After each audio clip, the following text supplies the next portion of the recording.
welcome to Ace TCG. Today we are going to be showcasing another yellow deck, and it's going to be a Healy Boy version of yellow. Yeah, this is more of a fun deck than competitive, but I've had some really good matches with the deck and I actually really enjoy just playing it. I think it's quite unique, and when you get into what it actually does, it's really fun. We are also showcasing our new playmat. We got a My Hero playmat. This was custom made from a friend from an image from Google, and then I used an eBay seller, and an eBay seller printed it, and it was like £20 to get it printed, and it came in like 2 weeks, and it is beautiful, as you can see. But without further ado, let's get straight into it. So because we're running a heal deck, and we're going to want to have high security, we are running 4 Cupomon. So Cupomon's ability is inherited effect. When attacking, if you have 5 or more security cards, trigger draw 1. Drawing cards is good. We want to try and have 5 or more security most of the time, because we have a lot of ways to gain your security back or to add on top of the 5. If you can get a security off early to put you to 6, you'll be getting some good free draws from this. And for our other egg, we are running Nairomon. You can run an Uppermon here, which is if you have 3 or less draw, similar to Cupomon, but I just fancied throwing something else in there. I use Uppermon in my Shine list all of the time, and I just want to try something else. So Nairomon has the effect of, during your opponent's turn, while this Digimon is suspended, all of your security Digimon gain plus 1000 TP. Now, it's not that strong, however, if your opponent forgets that you have this and doesn't attack your Digimon, it can really help you, and it can be quite nice. Yeah, let's get straight into the rookies, the level 3s. We are running 4 Salamon on play, 2 play, blah, blah, blah, blah, blah. You know what I'm saying, the 2 cost play costs.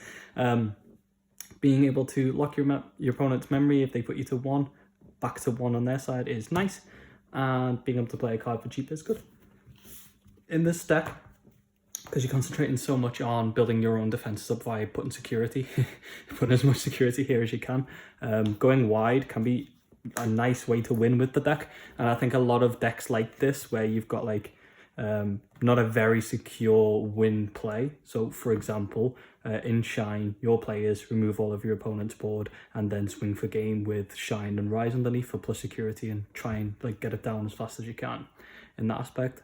A lot of decks like this, where you have some nice ideas for what you want to build, struggle with like an actual win con. So my win con for this is me go wide, me just smack your face. Speaking of smacking things in the face, here's Lopmon, and I smack myself in the face. It's an on-cost play cost of 3. It has the on-play ability of look at the top card of your security stack. You may add that card to your hand to trigger draw 1.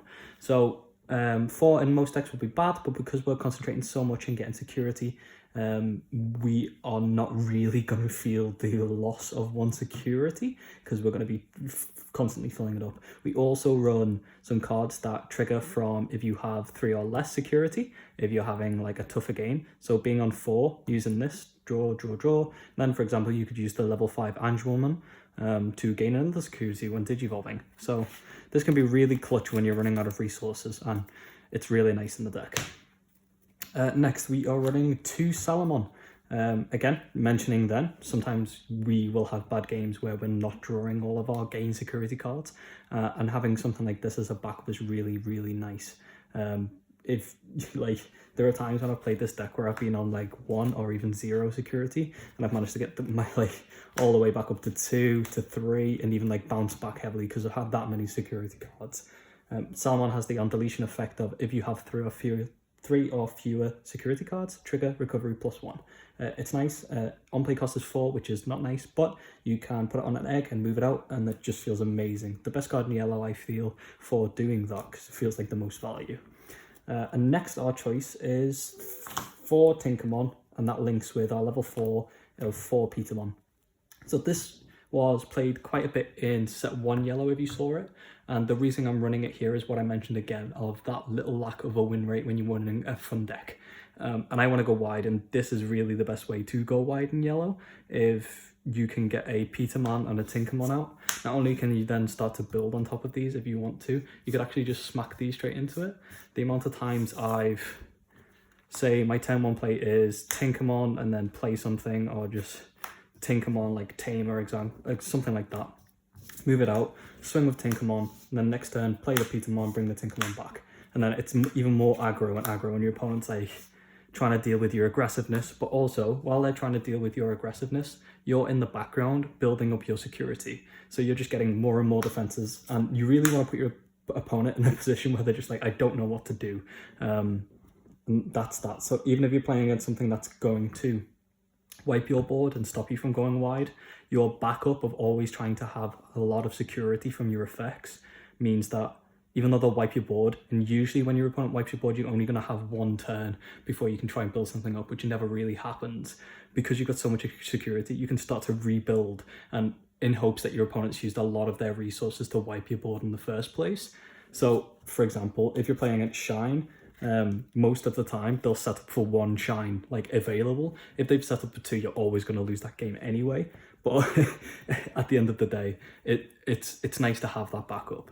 On our level 4s, we're running 3 Repamon, the play cost of 3, Digivolve cost of 2, and DP power of 4. I don't really like the DP power being 4 because of Shine and because of Alter S.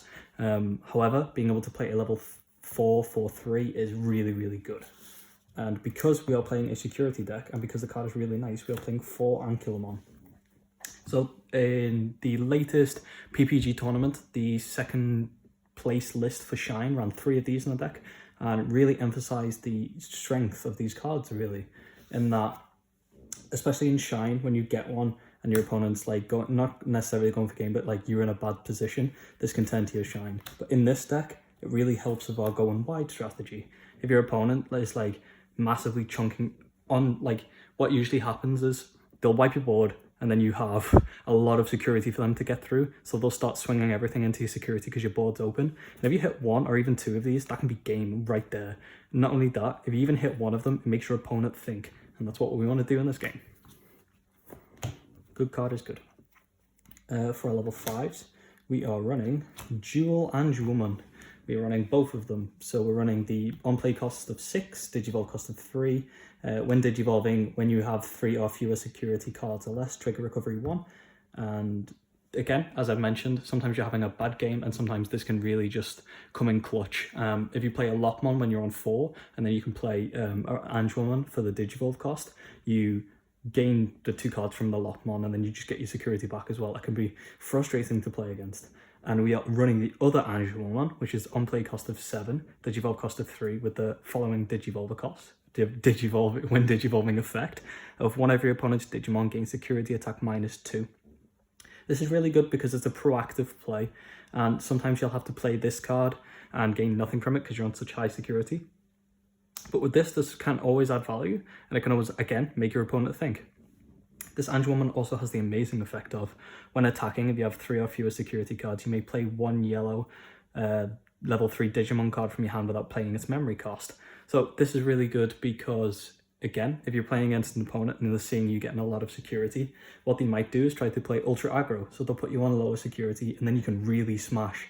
You can really like fight back with the ability of this Angewoman, or you can even regain your security with this Angewoman. It's really nice, all in all. For our level 6s, we are running none other than 4 Seraphimon. So, of course, we're playing Seraphimon. It's the best choice if you're playing a recovery deck. It's the SR from set 1. It's a 12 play cost. You never want to do that.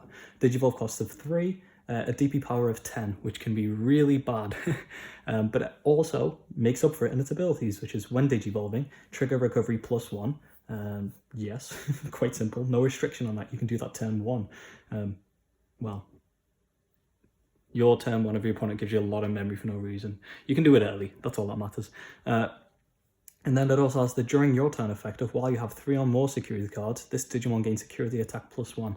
This really helps us get to our win game. This really helps us find our win rate, really, because it's quite difficult, again, if your opponent's like controlling your board, but being able to just early game swing for 2 puts them under pressure, especially when you start to go wide and your security, it can be a big panic for your opponent. It's a nice card, definitely. The security attack +1 really helps. And then we're just running 2 Cherubimon. It's a play cost of 11, Digivolve cost of 3 with 11,000 DP, which is okay. and it has the when attacking ability. If you have 3 or fewer security, place 1 yellow Digimon card from your trash on top of your security stack face down. Yeah, this can be quite nice. It comes in sometimes, again, if your opponent is being super aggressive towards you when you're playing, this can be really, really helpful. So a good play, and a play that I've done quite often, is if the turn before you Angelmund to go back up to 4, and then your opponent swings again and puts you to like 3 or 2 or even lower, and then going into the Cherrymon and being able to just gain that back up while also doing damage and stuff, really, really like helps and pushes towards your what your actual game plan is, all in all. So it's not a bad level 6. It's not the best, but it does the job. And of course, we are running yellow, so we're running 4 of this TK. This TK is still amazing and will still remain to be amazing in future sets too. If you don't already have a play set, I definitely suggest picking these up if you want to play yellow. Its ability is an on-play cost of 4. Start of your turn, if you have 2 or less memory, set your memory to 3. On-play effect of look at your security stack, then reveal 1 card in it, add it to your hand. If that card's a yellow, you recovery +1. It has the security effect of play this without paying its memory cost.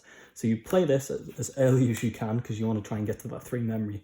Because in Digimon, if your opponent's memory choking you and you have no way to counter that, you can just lose the game straight up realistically. But this can really help if you're in a sticky situation where you haven't got a specific level that you need, or just like a good card that you want to add to your hand. Being able to look at all your security stuff, especially in this deck where you're trying to add as much security to it as possible. You can literally choose, most of the time, any card you need, depending on what is there.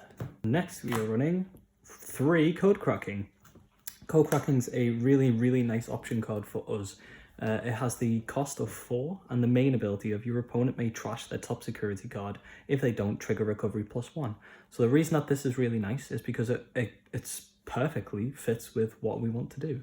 We either want to deal our opponent a damage and try and get them down, take as much resources from them as possible, or we want to gain recovery. We run 3 of it because drawing too many of it early can be a really bad brick for you, and sometimes you just don't want to play it. But if you have your TK out and your opponent doesn't have a memory tamer, you're able to lock your opponent to 1 memory and either deal them a damage or gain a recovery, which really you can't complain about, all in all. And last but certainly not least, and the kind of bread and butter of what our deck is, we're running 4 Holy Wave. Holy Wave's a 6 cost options card with the main ability of trigger recovery +1. Plain and or simple. It has the security effect of activate this card's main effect. So this can stop you from losing the game a lot. If you get this in your security and your opponent gets it out, again, you just gain a recovery and it just means that they have to attack you again, which can all in all save you the game. It's really nice and it really fits into what we are. So again, yeah, this was my fun take on a yellow heal deck. I think right now there's a lot of things that yellow can do, and take a look at it. There's some really nice cards that got released in 1.5, and just run what you love the most. There's some really good staples for like healing that you can use. So take a dive. But yeah, without further ado, that's this video, and I hope to see you again soon. Thanks.